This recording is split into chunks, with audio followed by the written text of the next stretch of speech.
Hi folks, welcome to another Stall13.com video.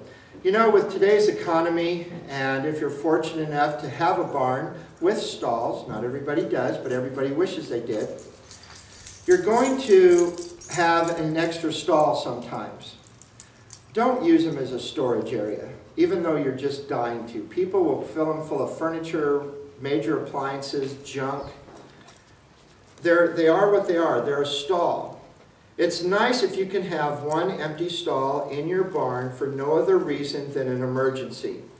If you have a horse that's hurt, if you have to separate horses for whatever reason, you have a place to put it.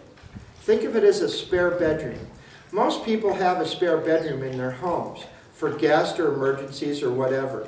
You may set something in there, but in a moment's notice, it doesn't take very long to turn it into a nice, welcomed, comfortable place for family or guest or for someone to spend the night in that guest room. Think of that extra stall as a guest room. You want to keep it clean. You want to make sure that it's in good shape. You want to make sure that if there's a water tank in here, that it's not full of water, because the water is going to become stale and stagnant. You want the tank to be clean. Cover the tank so the tank doesn't get full of dirt, hay, bird droppings, bird feathers, whatever, all the things that happen in a barn.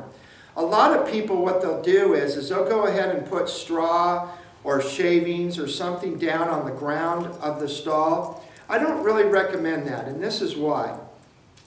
Because the stall might be vacant for months. And that shavings just provides bedding for bugs, spiders, mice, rats. It's just another place for barn cats to use as a major litter box. And then all of a sudden, when you want to put a horse in here, you look down at the shavings and it's just terrible. They're disgusting and they're old. What you may want to do is you may want to have 3 or 4 bags of shavings, or however deep you want the shavings, in the side of the stall. This is a pretty big stall here at the ranch, at the home place. This is where we doctor horses. We sequester horses when they first come in to be trained or worked on. And also this is where we foal ours. This is a foaling stall. It's about twice the size of your normal stall.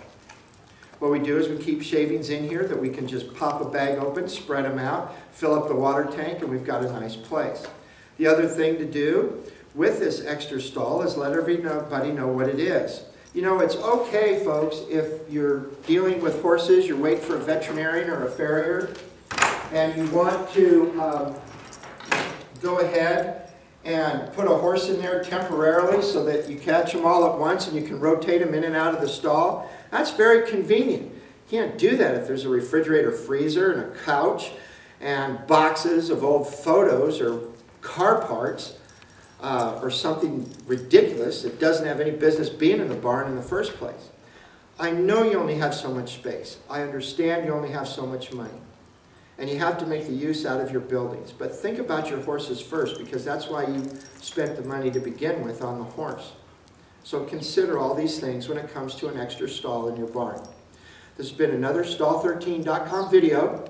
Take care of yourselves and your horses.